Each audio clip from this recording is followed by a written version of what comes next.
हाँ तो नमस्ते मेरे प्यारे बच्चों। हम आशा करते हैं कि आप सभी लोग अच्छे से मन लगा के पढ़ रहे होंगे और आप सभी की अच्छे से तैयारी चल रही होगी। उसी तैयारी को आज हम लोग धार देने वाले हैं। आज हम लोग पढ़ने वाले हैं क्या है, फिजिक्स पढ़ने वाले हैं। फिजिक्स पढ़ने से पहले सबसे पहले हम लोग समझेंगे कि साइंस कहते हैं किसको, साइंस को कितने भागों में बांटा गया है।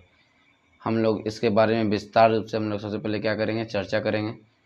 पहले हम लोग जो पढ़ेंगे कि साइंस कहते हैं किसको। देखिए, साइंस यानी इसको हिंदी में बोलते हैं क्या, विज्ञान। विज्ञान किसे कहते हैं तो बोलिएगा, मनुष्य के अवलोकन एवं अनुभव से प्राप्त ज्ञान को हम लोग क्या कहते हैं, विज्ञान कहते हैं।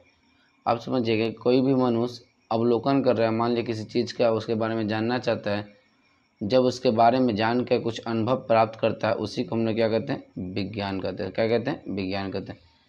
देखिए, विज्ञान को क्या करता है, विज्ञान को यानी साइंस को 3 भागों में बांटा गया है। पहला है फिजिक्स, दूसरा है केमिस्ट्री, तीसरा है बायोलॉजी। क्या है, बायोलॉजी। लेकिन हम लोग जो चर्चा करने वाले वह चर्चा क्या है, फिजिक्स के बारे में हम लोग चर्चा करने वाले हैं। क्या है, आज हम लोग जो चर्चा करने वाले क्या है, फिजिक्स के बारे में हम लोग चर्चा करने वाले हैं।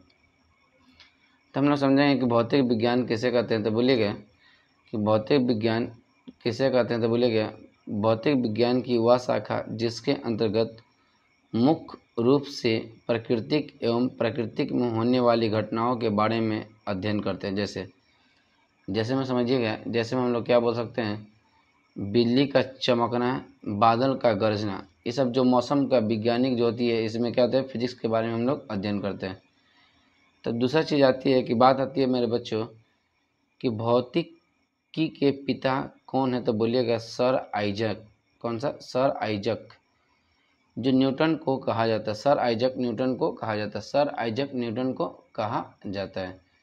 सर आइजक न्यूटन को कहा जाता है। इसके बाद हम जो क्या पढ़ने वाले हैं, अब हम लोग इसके बाद हम लोग पढ़ने वाले हैं क्लास टेंथ के हम लोग फिजिक्स पढ़ने वाले हैं। जो फिजिक्स में पहला चैप्टर हम लोग का क्या है, प्रकाश का प्रवर्तन एवं अपवर्तन। क्या है, हम लोग पहला चैप्टर हम लोग पढ़ने वाले हैं क्या, प्रकाश का प्रवर्तन एवं अपवर्तन। इसके बारे में हम लोग क्या करते हैं, अच्छे से विस्तार रूप से क्या करते हैं, हम लोग पढ़ने वाले हैं। पहला हम सब का जो चैप्टर है, चैप्टर का नाम क्या है, प्रकाश का प्रवर्तन। पहला हम सब का चैप्टर का जो नाम है क्या, प्रकाश का प्रवर्तन। पहला हम सब का जो चैप्टर का नाम है, जिस चैप्टर का नाम क्या है, प्रकाश का प्रवर्तन। यदि एनसीईआरटी की बात कीजिएगा तो प्रवर्तन अपवर्तन दोनों में होता है, लेकिन भारतीय वन में पूछा जाता है प्रकाश का प्रवर्तन पहला एक अलग चैप्टर है, अपवर्तन अलग चैप्टर है। फिर हम लोग पढ़ेंगे मानव नेत्र, उसके बाद पढ़ेंगे विद्युत धारा, उसके बाद हम लोग क्या पढ़ेंगे, विद्युत धारा, फिर चुंबकीय, फिर पढ़ेंगे। इसके बाद क्या चैप्टर क्या जाएगी, समाप्त हो जाएगी फिजिक्स। तो आइए हम लोग सबसे पहले समझते हैं, क्या समझते हैं कि प्रकाश कहते किसको। सबसे पहले हम लोग समझेंगे क्या प्रकाश कहते किसको, इसके बारे में हम लोग जानेंगे। हाँ तो बच्चों, हम लोग सबसे पहले हम लोग पढ़ेंगे प्रकाश कहते किसको, इसके बारे में हम लोग अच्छे से जानकारी करेंगे, प्रकाश कहते किसको। आइए तो मेरे प्यारे बच्चों, हम लोग समझते हैं प्रकाश कहते किसको।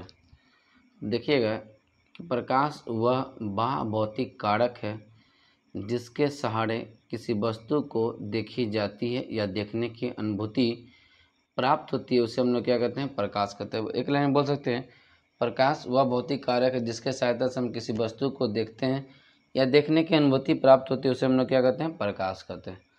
यहाँ से देखिए मेन पॉइंट आपको यहाँ से बहुत सा ऐसे इसके बारे में पता चल जाएगा, मेन वीवीआई पॉइंट यहाँ से, जो कि बिहार बोर्ड में बहुत से ज़्यादा बार क्वेश्चन पूछा जाता है।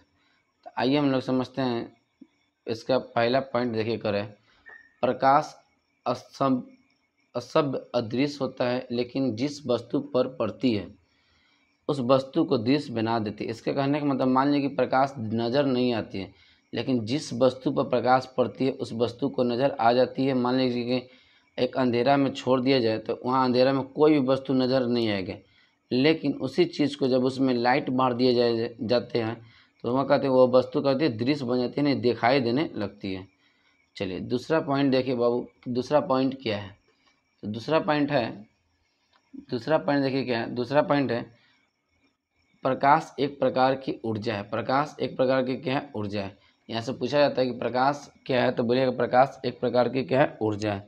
यदि आपसे पूछेगा कि प्रकाश क्या है तो बोलिएगा प्रकाश एक प्रकार की क्या है, ऊर्जा है। चलिए तीसरा पॉइंट देखिए, तीसरा पॉइंट करें, यह एक अनुप्रस्थ तरंग है। यहाँ से याद रखिएगा कि यह एक कैसा तरंग है, तो बोलिएगा यह एक अनुप्रस्थ तरंग है। चौथा नंबर देखिए, चौथा नंबर पॉइंट देखिए बाबू क्या करे, चौथा नंबर पॉइंट, यह एक विद्युत चुम्बकीय तरंग है। यहाँ से पूछेगा प्रकाश कैसा तरंग है, तो बोलिएगा यह एक विद्युत चुम्बकीय तरंग है। यह एक कैसा तरंग है, तो बोलिएगा यह एक विद्युत चुम्बकीय तरंग है। पांचवा पॉइंट देखिएगा, यह फोटोनों का बंधन है। यह क्या है, फोटोनों का बंधन है।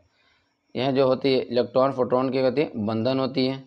प्रकाश सीधी रेखा में गमन करती है। याद रखिए प्रकाश, यहाँ से क्वेश्चन पूछ जाती है कि प्रकाश सीधी रेखा में गमन करती है। क्या करती है, प्रकाश सीधी रेखा में गमन करती है। यहाँ से भी क्वेश्चन आती है। अब आइएगा प्रकाश का चाल निर्वात में कितना होता है, यहाँ से क्वेश्चन आएगा, तो बोलिएगा प्रकाश का चाल निर्वात में 3 × 10⁸ मीटर प्रति सेकंड होता है। कितना होता है, 3 × 8 मीटर प्रति सेकंड होता है। चलिए सातवां नंबर यदि आपसे पूछेगा, 8वां नंबर, प्रकाश का प्रवर्तन, अपवर्तन, वर्ग विक्षेपण, व्यतिकरण, विवर्तन, ध्रुव इत्यादि की घटना की व्याख्या की जाती है। प्रकाश से ही प्रकाश का प्रवर्तन, अपवर्तन, प्रकाश का वर्ग विक्षेपण, व्यतिकरण, विवर्तन, ध्रुवन इत्यादि क्या करते हैं हम लोग, व्याख्या करते हैं। क्या करते हैं, इत्यादि का हम लोग क्या करते हैं, व्याख्या करते हैं।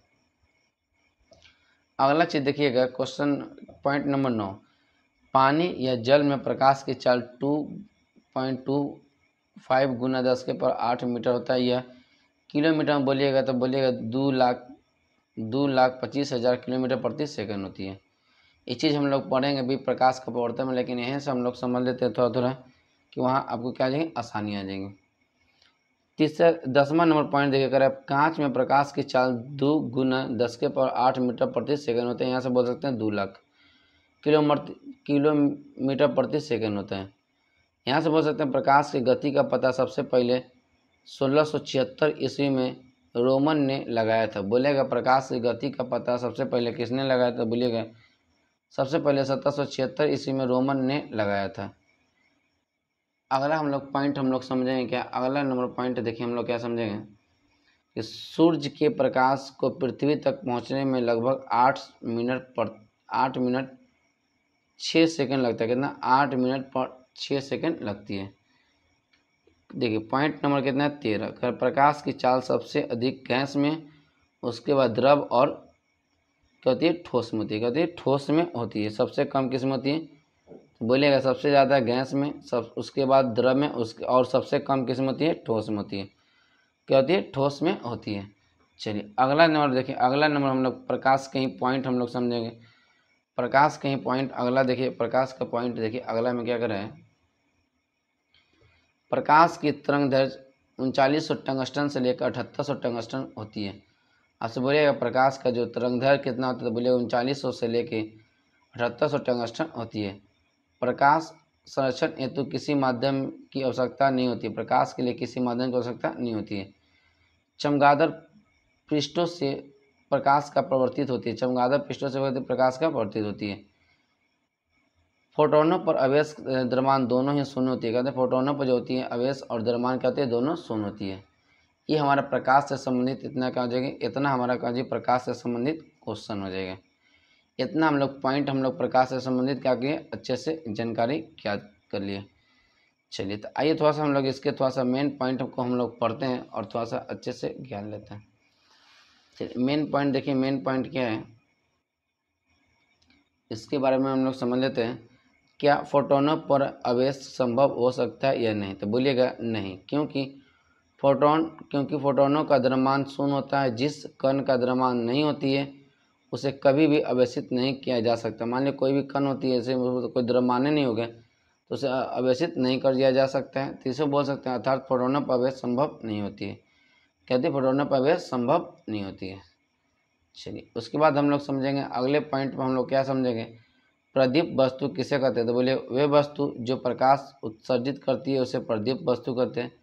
एक लाइन में बोल सकते हैं जो प्रकाश उत्सर्जित करता है उसे प्रदीप्त कहते हैं। क्या कहते हैं, प्रदीप्त कहते हैं। जो प्रकाश उत्सर्जित करता है उसे क्या कहते हैं, प्रदीप्त कहते हैं। अगले बार हम लोग क्या समझेंगे कि अदीप्त वस्तु किसे कहते हैं, बोलिएगा वे वस्तु जो प्रकाश उत्सर्जित नहीं करता है उसे हम लोग क्या कहते हैं, अदीप्त वस्तु। जैसे टेबल, कुर्सी, ये सब क्या है, अदीप्त वस्तु है। अगले बार हम लोग समझेंगे प्रकाश की किरण। बोलिएगा एक सरल रेखा पर चलने वाले प्रकाश को प्रकाश का किरण, मान लीजिए एक सरल रेखा पर चलने वाले प्रकाश को क्या कहते हैं, प्रकाश का किरण कहते हैं। चलिए अगली बार हम लोग क्या समझने वाले हैं, किरण पुंज। क्या करने वाले हैं हम लोग, किरण पुंज के बारे में समझेंगे। तो बोले किरणों के समूह को हम लोग क्या कहते हैं, किरण पुंज कहते हैं। क्या कहते हैं, किरणों के समूह को हम लोग क्या कहते हैं, किरण पुंज कहते हैं। मान लिया ढेर सारा किरण मिल गया, किरण के ढेर सारा समूह मिले, उससे हम लोग क्या कहते हैं, किरण पुंज कहते हैं।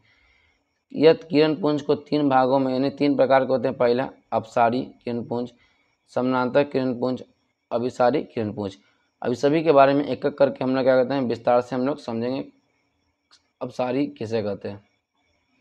हाँ, तो अपसारी किरण पुंज के बारे में हम लोग समझेंगे। तो बोलिएगा अपसारी किरण पुंज किसे कहते हैं, तो बोलिएगा कि जब प्रकाश की किरण एक बिंदु स्रोत से निकलकर चारों दिशाओं में फैलती है। मान लें कि यहाँ से निकल के और चारों दिशा में फैल जाती है, उसे हम लोग क्या कहते हैं, अपसारी किरण पुंज। चारों दिशा में जो फैल जाती है उसे हम लोग क्या कहते हैं, अपसारी किरण पुंज कहते हैं। दूसरा पॉइंट हम लोग समझेंगे क्या है, दूसरा पॉइंट हम लोग समझेंगे समानांतर किरण पुंज। जब प्रकाश की किरण एक दूसरे के समानांतर होती है, जब प्रकाश की किरण एक दूसरे के कहते हैं समानांतर होते हैं, उसे हम लोग क्या कहते हैं, समानांतर। मान ली एक किरण और एक किरण और एक किरण कहते हैं आपस में कहते हैं समानांतर होती है, उसे हम लोग कहते हैं क्या, समानांतर किरण पुंज कहते हैं। अगला हम लोग क्या समझेंगे, अभिसारी किरण पुंज। तो बोलिएगा जब प्रकाश की किरण एक बिंदु पर आकर मिलती है, इस प्रकाश के किरण को हम लोग कहते हैं, मान लीजिए कोई भी किरण एक बिंदु पर आकर यहाँ करती है, एक बिंदु पर आकर ऑब्जर्व होती है यानी जमा हो जाती है, इसे हम लोग क्या कहते हैं, इसे ही हम लोग कहते हैं क्या, अभिसारी किरण पुंज। क्या कहते हैं, अभिसारी किरण पुंज कहते हैं। चलिए उसके बाद हम लोग आशा करते हैं कि यहाँ तक आपको समझ में आ गई होगी। जितना पॉइंट पढ़े मतलब प्रकाश से 12-13 पॉइंट पढ़े, उसके बाद हम लोग समझे प्रदीप वस्तु, अदीप्त वस्तु, प्रकाश की किरण, किरण पुंज, प्रदीप वस्तु। तो बोलिएगा किसे कहते हैं, तो बोलिए जो प्रकाश उत्सर्जित करता है प्रदीप्त, जो प्रकाश उत्सर्जित नहीं करता अदीप्त। फिर हम लोग पढ़ते हैं क्या, प्रकाश का किरण। तो बोलिएगा एक सरल रेखा पर चलने वाले प्रकाश को प्रकाश का किरण कहते हैं। फिर हम लोग किरण समूह पढ़ते हैं, किरण पुंज तक। बोलिएगा हम लोग किरण पुंज किसे कहते हैं, बोलिए किरणों के समूह को किरण पुंज कहते हैं। और किरण पुंज 3 प्रकार होते हैं, बोलते हैं अपसारी, समानांतर, अभिसारी। इतना हम लोग पढ़ लिए थे। आशा करते हैं कि आपको समझ में आ गया होगा। आगे हम लोग पढ़ते हैं पारदर्शी पदार्थ। बोलिएगा वे पदार्थ जिनसे होकर प्रकाश आसानी से आर पार हो जाती है। जैसे देखिए कांच, कांच को प्रकाश दीजिएगा, कांच को यदि प्रकाश दे इस पार से उस पार हो जाएगी। परभासी पदार्थ, तो वे पदार्थ जिनसे होकर प्रकाश का एक छोटा सा भाग ही पार करती है। जैसे रक्त, रक्त से देखिएगा तो देखिए इसे बार में, इसमें बार का देखिएगा तो देखिए कुछ आधा सा भाग इधर जनाएगा, आधा इधर जनाएगा। जैसे दूध, इसको भी देखिएगा तो इसे परभासी हो जाएगी। अपारदर्शी किसे कहते हैं, क्या कहते हैं, अपारदर्शी किसे कहते हैं। तो बोलिएगा वे पदार्थ जो प्रकाश को अपने में से होकर नहीं जाने देती है, उसे हम लोग कहते हैं अपारदर्शी पदार्थ कहते हैं। उसे हम लोग क्या कहते हैं, अपारदर्शी पदार्थ कहते हैं। चलिए आशा करते हैं कि आपको समझ में आ गया होगा। वीडियो आप सभी को कैसी लगी एक बार आप सभी लोग कमेंट बॉक्स में बता सकते हैं कि हाँ वीडियो कैसी लगी। और जो भी सब्जेक्ट का वीडियो चाहते हैं एक बार आप सभी लोग कमेंट कर सकते हैं, उस पर वीडियो का जी प्रोवाइड कर दिया जाएगा। चलिए नेक्स्ट टॉपिक हम लोग पढ़ेंगे नेक्स्ट वीडियो में। तब तक के लिए नेक्स्ट टॉपिक है प्रकाश का प्रवर्तन, इसके बारे में हम लोग पढ़ेंगे नेक्स्ट क्लास में। तब तक के लिए जय हिंद, बाय। अच्छे से मन लगा के पढ़ते रहिए।